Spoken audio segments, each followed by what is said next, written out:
बंगाल में चुनाव के बाद लगातार हिंसा की खबरें आ रही हैं। कल ही 4 मर्डर हो गए हैं और एक मर्डर ने तो पूरे देश की नींद उड़ा दी है, क्योंकि ये मर्डर उस शख्स का था जो ममता बनर्जी को हराने वाले बीजेपी नेता शुभेंदु अधिकारी का निजी सहायक यानी पीए था। वही शुभेंदु जो कुछ ही घंटे बाद संभवतः बंगाल के मुख्यमंत्री बनने जा रहे हैं।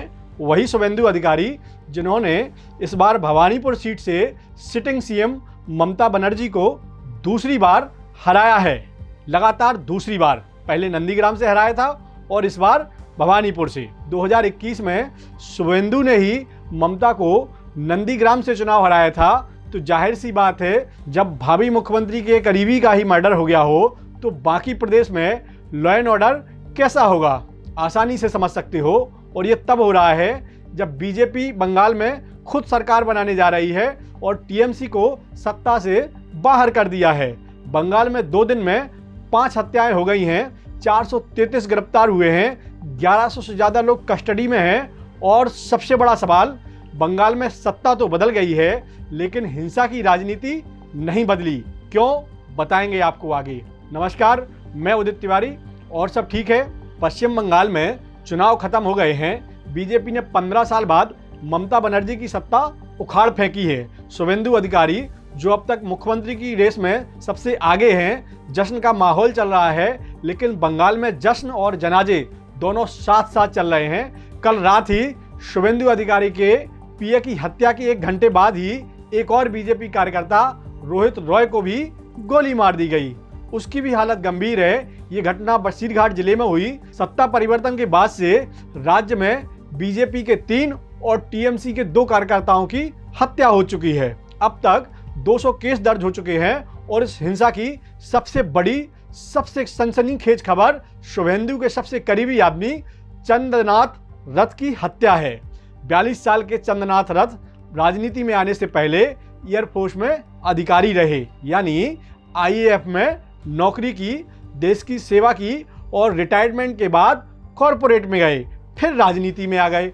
2019 में शुभेंदु अधिकारी के पीए बने, पर्सनल असिस्टेंट यानी एकदम करीबी सहयोगी। 10-12 साल से साथ में हैं। शुभेंदु जब ममता सरकार में मंत्री थे तब भी चंद्रनाथ साथ में थे, और जब शुभेंदु बीजेपी में आ गए तब भी चंद्रनाथ साथ ही थे। पार्टी कार्यकर्ता उन्हें चंद्रदा के नाम से बुलाते थे, यानी बड़े भाई की तरह।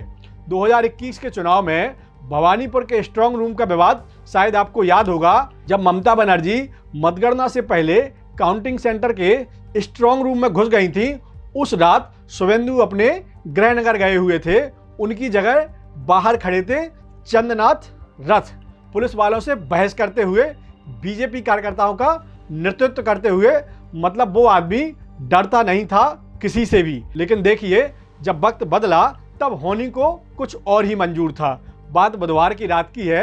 उत्तर 24 परगना जिले में मध्यम ग्राम का दोहरिया इलाका आता है। यहाँ चंद्रनाथ अपनी स्कॉर्पियो में आगे की सीट पर बैठे थे। ड्राइवर गाड़ी चला रहा था। पीछे एक सिल्वर सेंट्रो कार कब से उनका पीछा कर रही थी ये किसी को पता ही नहीं चला। एक मोटरसाइकिल भी लगातार पीछे फॉलो कर रही थी। अचानक सेंट्रो गाड़ी आगे निकली तो स्कॉर्पियो को धीमा करना पड़ा और बाइक सवार ने इसी बीच सीधा हमला कर दिया। करीब से एकदम पॉइंट ब्लैंक से गोलियां दागी। 10 राउंड फायरिंग की। 5 गोलियां चंद्रनाथ के सीने, पेट और सिर में लगी। ड्राइवर भी घायल हुआ। उसकी हालत गंभीर है और उसे एसएसकेएम अस्पताल में भर्ती कराया गया। जिस बाइक से हमलावर आए उसमें नंबर प्लेट नहीं थी। कार की नंबर प्लेट टेम्पर्ड थी, यानी जानबूझकर बदली गई। पुलिस को घटनास्थल से खाली कारतूस मिले हैं और शक है कि ग्लॉक पिस्टल से अटैक किया, जो ऑस्ट्रिया में बनता है, यानी पेशेवर हथियार लिए हुए थे ये सारे हमलावर। और पुलिस के डीजीपी खुद मौके पर पहुंचे और कहा कि जांच हो रही है, जल्द हम गिरफ्तारी करेंगे।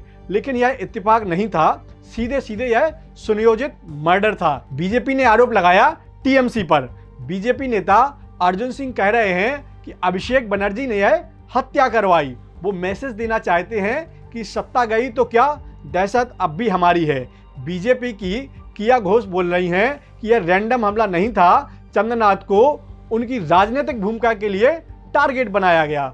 शुभेंदु अधिकारी खुद बोले कि यह सुनियोजित हत्या है और मुझे इससे निजी क्षति पहुंची है, लेकिन मैं बीजेपी कार्यकर्ताओं से अपील करता हूं कि शांति बनाए रखें। उन्होंने माना कि राजनीतिक कनेक्शन हो सकता है। हालांकि टीएमसी इन सभी आरोपों से इनकार कर रही है। पार्टी ने कोर्ट की निगरानी में जांच की मांग की और कहा कि हमारे कार्यकर्ता भी लगातार मारे जा रहे हैं। इधर चंद्रनाथ की मां बोल रही हैं कि मेरे बेटे को टीएमसी ने मारा। ममता की भवानीपुर सीट से हार का बदला लिया गया है। और सिर्फ एक मौत नहीं है, मंगलवार को कोलकाता में बीजेपी कार्यकर्ता मधु मंडल मारे गए। जीत के जुलूस में बीरभूम में टीएमसी के बूथ अध्यक्ष अबीर शेख हेकेट टू दैट यानी मौत के घाट उतार दिया गया। हावड़ा में बीजेपी कार्यकर्ता यादव वर्ग की हत्या हो गई। कोलकाता के बेलिया घाट में टीएमसी कार्यकर्ता विश्वजीत पटनायक का शव मिला है। संदेश खाली में पुलिस वालों पर अटैक हुआ है। थाना प्रभारी के पैर में गोली लगी है। यानी दोनों पार्टियों के लोग मर रहे हैं। दोनों एक दूसरे पर आरोप लगा रहे हैं। पुलिस वाले भी सुरक्षित नहीं हैं और अब चुनाव आयोग ने सख्त कार्रवाई का आदेश दिया है। तो भैया देखिए, बंगाल में चुनाववाद हिंसा कोई नई बात नहीं है।